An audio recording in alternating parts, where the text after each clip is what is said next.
Liverpool, I mean, they ended the game so dominantly. I mean, they put everything on the line, didn't they?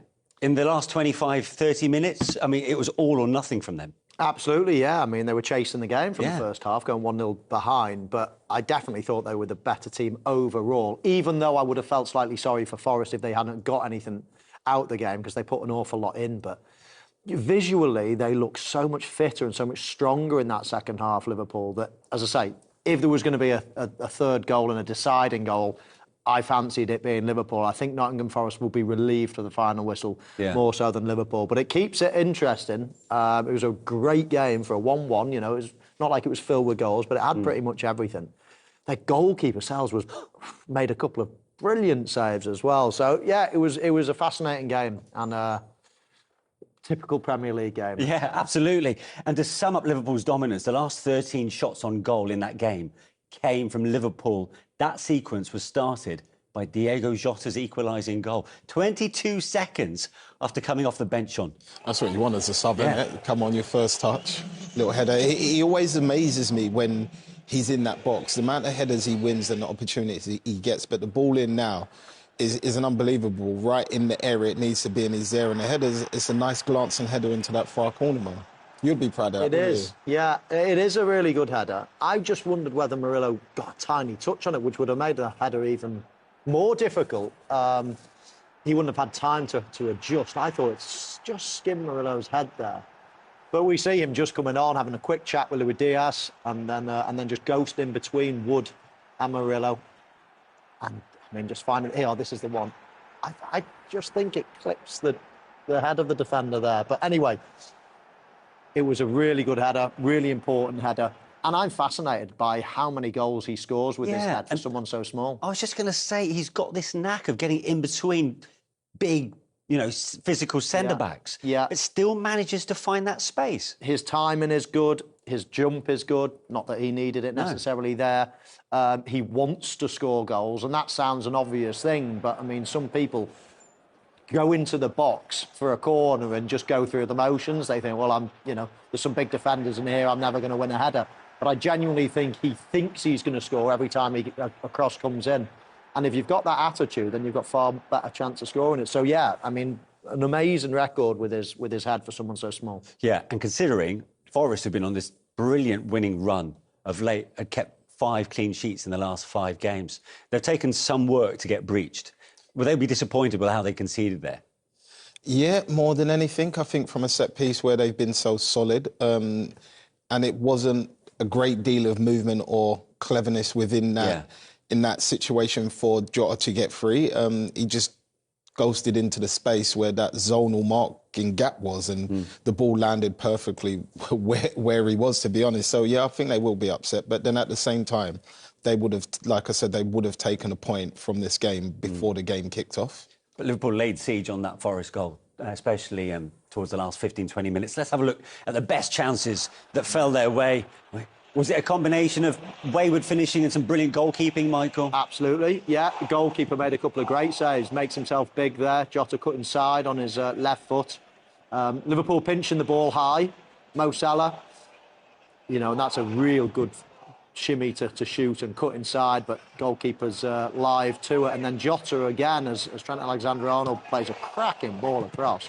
And that is a brilliant save. I mean, Jota does everything well. Bouncing like that, so easy to sky it over the bar, but he keeps it down and the goalkeeper makes a great save. And then it was Mo Salah's turn, Sean. Yeah, it was, and you can see exactly what he's trying to do here. He just doesn't set it wide enough, and Sells again is there to stop that. And then another great ball in. And just chances, and Aina's there on the line and that for me is a fantastic block. The way he turns his body just so it hits him on the thigh there is brilliant from him. Salah did everything right, didn't he? I mean, he again kept it low, kept it on target, hit it really well.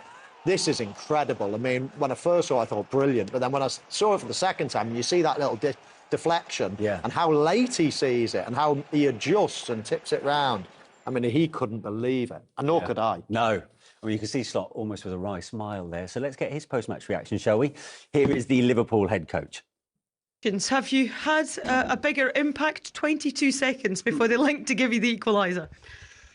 Yeah, you need to be a little bit lucky with that because we took Ibu out, who's normally a big threat in set pieces. But we all know Jot can score a goal. Costas has a good set piece. So yeah, we brought them in to score a goal during the game or in the end of the game, but they immediately did it after 20 seconds. And you spoke pre-match about the Forest defence. I mean, it could have been more, couldn't it, had it not been for their goalkeeper and some of the saves? Yeah, their goalkeeper, but definitely also the defenders, because I think the goalkeeper had to make a few incredible saves, but their defenders also prevented some shots on target because they blocked almost every shot. I couldn't have asked for more. Second half performance was outstanding. There are not many teams that can create so many chances against a team that's defensively so strong. And unfortunately, we couldn't score the second. That's the thing, isn't it? They're quite happy for you to have the ball. How does that affect the dynamics and obviously the way you then have to go and try and break them down? So difficult. I said it after the United game. Every time you have the ball, you have to go past 11 players because the other team, when the goalkeeper has, they kick it long. So that's also their strength. So first you have to defend it, which is difficult enough because Wood and all these fast wingers. So first you have to win the second ball, and if you win the second ball, they just go back in a low block with 11 players around the 18-yard box, and then with such a good defenders and a good goalkeeper, it's so hard for every team to create here. That's why I was so happy with our second half performance, because it was just one chance after another if we played, because there was also a lot of moments where it took a while before the restart was there. I was going to say, there seemed to be a lot of frustration on the sidelines. What was the main cause of that, do you feel? Us being 1-0 down or being 1-1, that's always the main reason to be frustrated. And then you want as much playing time as you can, but the team that's happy with the current result wants as less playing time as they possibly can. So there were, for example, a moment where they went to the floor. There was not a head injury, and the referee blows his whistle, and there's not even treatment. Those are moments you try to say, okay, this is maybe what they want, and let's try to prevent that. But yeah, that's not why we had a draw. I think Nottingham Forest can look back at a very good game, defended really well, and we can look back at a very good second half. And that's the thing, as we head into the Premier League in the new year. I mean, are you satisfied with where your team are? Do you feel that they're better now than they were the last time you played Nottingham Forest? Oh, we were definitely better than the last time we played Forest. That wasn't that difficult, though. We didn't create much chances back then. We created a lot today. So second half of the season is always more difficult. You've already faced the team. They know us better. They know our playing style even better. Some teams even bring players in during the winter break or bring a new manager in. So the second half, and they have to fight for every point. So here at Forest, they want to stay up where they are.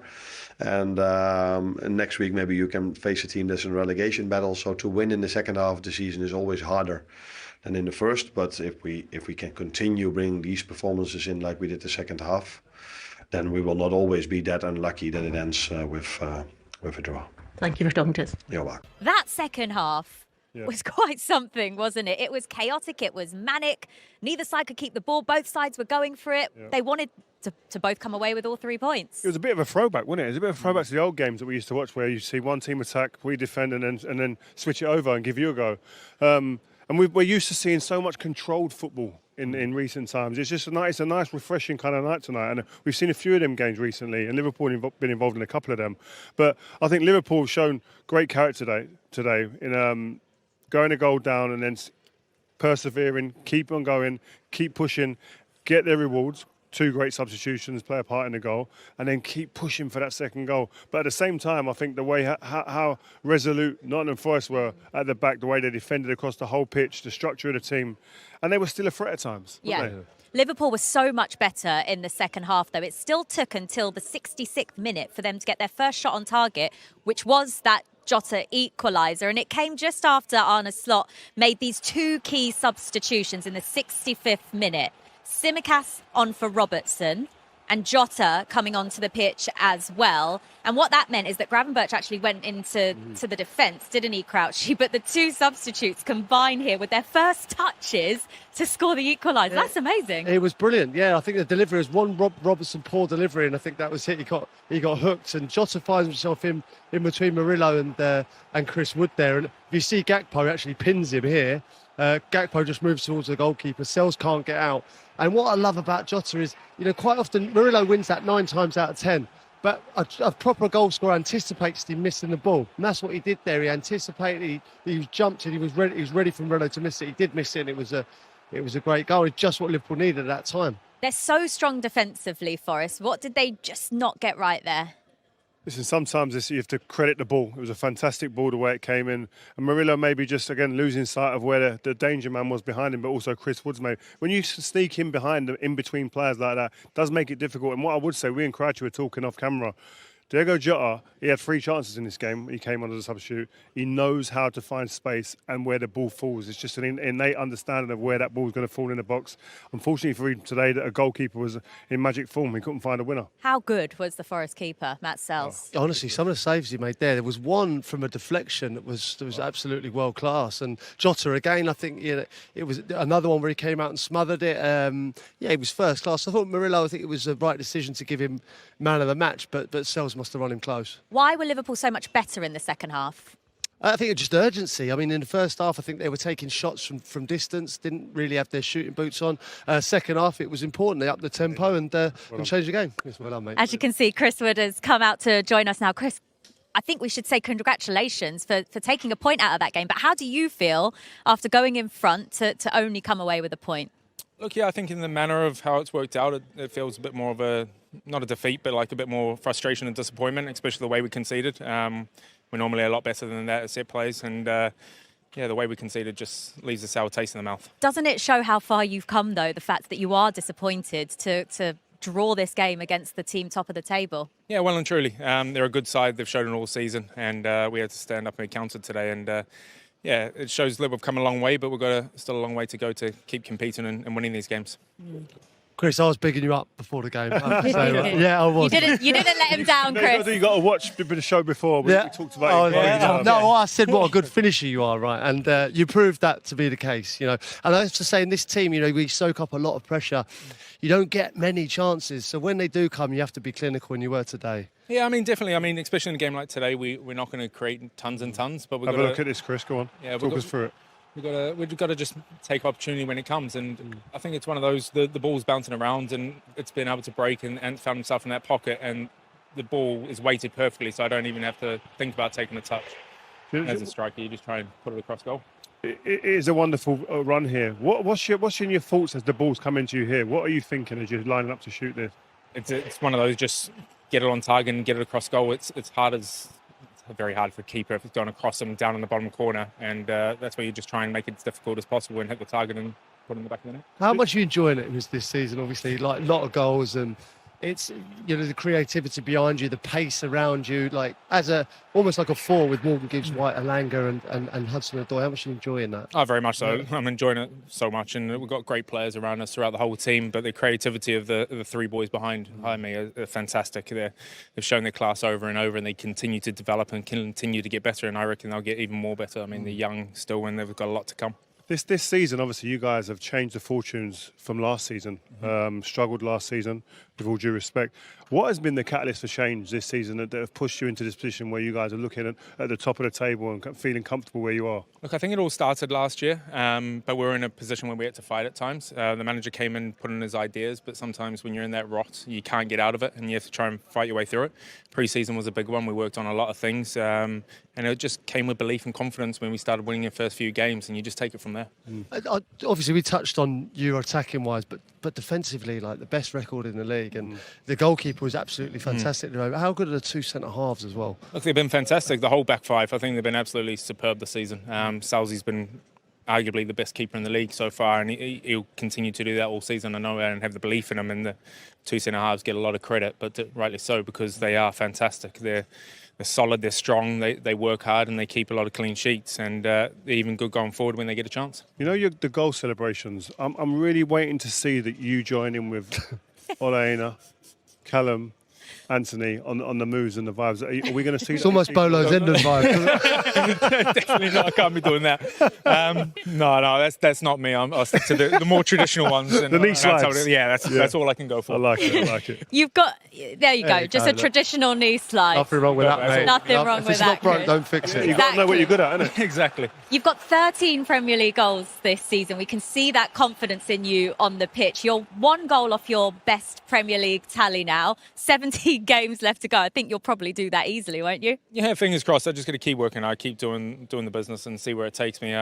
Got goals and ambitions like our whole team. We just got to keep striving for them. How important has the manager been? Because he seems like a really calming, cool, kind of like authoritative figure on that sideline. What was he brought to you as an individual, but also as a team? He's brought that belief that back into me and instilled that as a number 9 and striker. You want that belief of your manager to know that you're going to be out there playing week in, week out. Give him the belief of leading the team and doing the business for him. And as you say, he is cool, calm and collective. And he just works on tactical knowledge and just tweaking a few things to make it better every week. What are you saying to each other in the dressing room? I'd love to sort of hear exactly how you're all speaking to each other, because you talk about this confidence that you've all got as a team. You're second in the league. Are you talking about winning the title? No, there's no talk like that. We're just talking about keeping progressing and keeping getting better every week, every month and things like that, and seeing where it takes us. All we can do is focus on the next game, and Southampton's going to be a tough one, but we've got to deliver and win that game and do what we can here. Chris, before we let you go, I mentioned how many in the Premier League. Overall, you've got 82. You're chasing down your old teammate next to you. 108. Yeah, I've got a while to go for him. Oh, it's not that many. Yeah, who knows? He's got that in the locker, no problem. Got about 100 in the Championship as well, haven't you? It's getting there, yeah. Well, I'm happy where I'm going, but I've got a lot more I want to achieve in my career. And yeah, if I can chase down the big man, then I'm very happy. Chris, well played tonight. Congratulations on the point. We really enjoyed watching the game, and we appreciate your time out here as well. Cheers, guys. Take care. And welcome you back into our Premier League studios. Cara Banks alongside Stephen Warnock and Robbie Mustoe. It's interesting because at half-time, this could have been even better for the Forest fairy tale. They led 1-0 at half-time, but it was only half-time. Ultimately, when you look at this, hate to say I called it, it was a draw.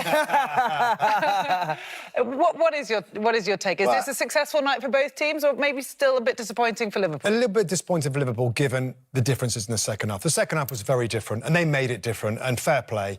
Stephen talked about an increased tempo needed. We definitely saw that. They absolutely are. So many questions of Nottingham Forest. Well, I looked at them midway through the second half, and they looked so tired, so ragged, not quite so bank of four. You know, it looked a little less compact. I mean, they run themselves into the ground, and you're seeing the scenes there and the fans cheering and appreciating what this team has done, what the manager's done, based on basically how much they care and how much they're running their socks off, every single player, to try and keep this run going. Liverpool can freshen it up with quality players off the bench, which they did. There was more freshness, again, more kind of differences in the way that they attacked. They will feel they should have won it, but fair play to Forest. And the goalkeeper, again, had a really big game. I mean, you called it with Jota. He came on as a substitute in the 66th minute. 22 seconds later, he scores a goal. There's something about... I'm sure it's the smallest guy in the box for set pieces. He gets right in between, and he's done that before, by the way. And scores a header, to your point. Yeah. But there's something about having that talent on the bench that you know you can bring on, to your point, to keep them fresh. If you're Nottingham Forest, what are your emotions after this game? Do you know what? They'll be disappointed because they went 1-0 ahead. But then you've got to understand what you're going up against in Liverpool. I love the fact that when you watch Liverpool now, under Jurgen Klopp, we knew what we were going to get every week. Under Arne Slot, he's got the ability to tinker with the systems. You see Gravenberch go into the centre-back position, then he goes back into midfield. So you're constantly asked questions as a player. So Nottingham Forest today will be saying, he threw everything at us there. We conceded one goal. Yes, the goalkeeper was incredible in the way he played, but there'll be a sense that what could have been. However, it's still a brilliant result for them. What could have been, because at half-time you're looking at that and the table would have been a little bit different. There would have just been 3 points between them and Liverpool instead of the 6. Nevertheless, they're up to second. And this is anything but over. I almost asked you in our coverage before the game, could this possibly be a fixture between two title contenders? What's your answer now? Well, I think when you look at the league table right now, they are in a position that deserves respect. Mm-hmm. And you've got to say they're in the race, because they're right there. They're in second place right now. There's a long way to go. And I think most people like us would expect them to drop out, but Leicester did in 2016. If they'd have won today, then maybe they think more special things are happening. But that's a difficult game. As Stephen says, Liverpool, found a way to throw so much at them. They just couldn't. There's the smallest guy from the set piece. The most least expected way of Liverpool to score in that goal. That's what happened in the game. They might be disappointed, Forest, but even so, that's still a great performance from them. But just quickly, haven't you been expecting them to drop out for a while, and that's just not happening? Yeah, that's right. Yeah, that's right. And that's why I won't say it, rule them out. I won't rule them out. Say it. They're not in a race. I they can't win it. I know, I won't say that.